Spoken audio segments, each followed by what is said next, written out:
कन्या पूजन करते समय ध्यान रखें ये बात, आपकी एक गलती से रूठ सकती है माँ दुर्गा। माना जाता है कि ऐसा करने से माँ दुर्गा का आशीर्वाद प्राप्त होता है, लेकिन कन्या पूजन के दौरान आपसे हुई एक छोटी सी भी गलती माँ दुर्गा की नाराजगी का कारण बन सकती है। माँ दुर्गा आपसे नाराज होकर आपके घर से जा सकती हैं। जाने कन्या पूजन के दौरान किन बातों का ध्यान रखना है जरूरी। नवरात्रि का पर्व जारी है। यह पर्व 23 अक्टूबर तक मनाया जाएगा। इस बार पूरे 9 दिन तक माँ दुर्गा की साधना की जाएगी। नवरात्रि के इन पवित्र दिनों में अष्टमी या फिर नवमी के दिन कन्या पूजन का विधान माना गया है। माना जाता है कि कन्या पूजन के बाद ही व्रत का संपूर्ण फल प्राप्त होता है। कन्या पूजन में छोटी छोटी कन्याओं को आदर पूर्वक घर बुलाकर उनकी पूजा अर्चना की जाती है। उन्हें भोजन करवाया जाता है। भोजन के बाद यथासंभव दान या दक्षिणा दी जाती है। माना जाता है कि ऐसा करने से माँ दुर्गा का आशीर्वाद प्राप्त होता है, लेकिन कन्या पूजन के दौरान आपसे हुई एक छोटी सी भी गलती माँ दुर्गा की नाराजगी का कारण बन सकती है। माँ दुर्गा आपसे नाराज होकर आपके घर से जा सकती हैं। इस वीडियो में जानें कन्या पूजन के दौरान किन बातों का ध्यान रखना है जरूरी। कन्या भोज के नियम। इस बात का खास तौर पर ध्यान रखें कि कन्याओं के घर में आने के बाद उन्हें सीधे भोजन के लिए नहीं बैठाना चाहिए। सबसे पहले उनके पांव अपने हाथ से धुलाएं, फिर पैर पोंछ दें और उन्हें हल्दी, कुमकुम और अक्षत से तिलक करें। इसके बाद उन्हें भोजन करने के लिए ऐसे बिठाएं कि उनका मुख पूर्व दिशा की ओर हो। यहाँ ध्यान रखें उनके बैठने का आसन साफ होना चाहिए। फिर कन्याओं को खीर, पूरी, सब्जी, हलवा, चना आदि पकवान परोसें।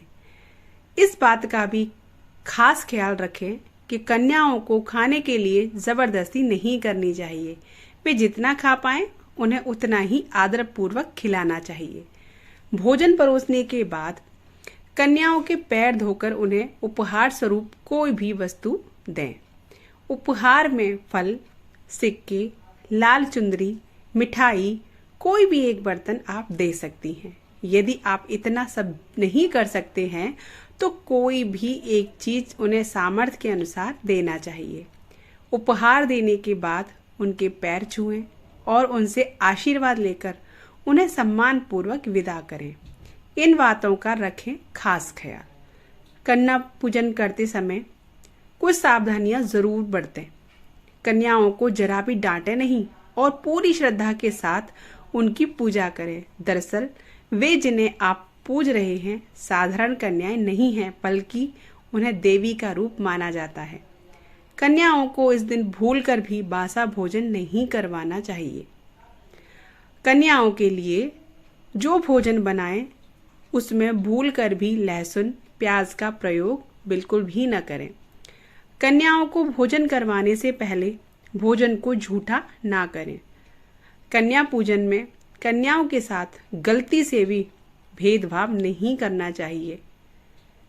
9 कन्याओं के साथ कम से कम एक बालक जरूर होना चाहिए, जिसे कन्या पूजन में बिठाना चाहिए। दरअसल शास्त्रों में बालक को भैरव का रूप माना जाता है।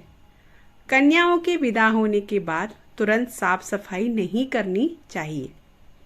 यदि आपके पास कन्या पूजन करने का वक्त नहीं है या फिर किसी और कारण से आप ऐसा नहीं कर पा रहे हैं, तो मंदिर में यथाशक्ति भोजन भेजकर दान करवा देना चाहिए। कन्या पूजन में 2 से 10 साल तक की कन्याओं को बुलाना चाहिए। इनकी संख्या कम से कम 9 होनी चाहिए। कन्या पूजन के दौरान कन्याओं को माता रानी का रूप समझकर पूजा करनी चाहिए। मान्यता है कि यदि अविवाहित कन्याएं ऐसा करती हैं तो उनके शीघ्र विवाह के योग बनते हैं। तो कैसी लगी आपको जानकारी कमेंट बॉक्स में जरूर बताइएगा और जय माता की जरूर लिखिएगा। माता रानी सभी की मनोकामना पूरी करें, सभी को आशीर्वाद दे करके जाएं। ऐसी कामना के साथ करते हैं इस वीडियो का एंड। मिलते हैं ऐसी ही अच्छी सी वीडियो के साथ। तब तक के लिए जय माता की। राधे राधे।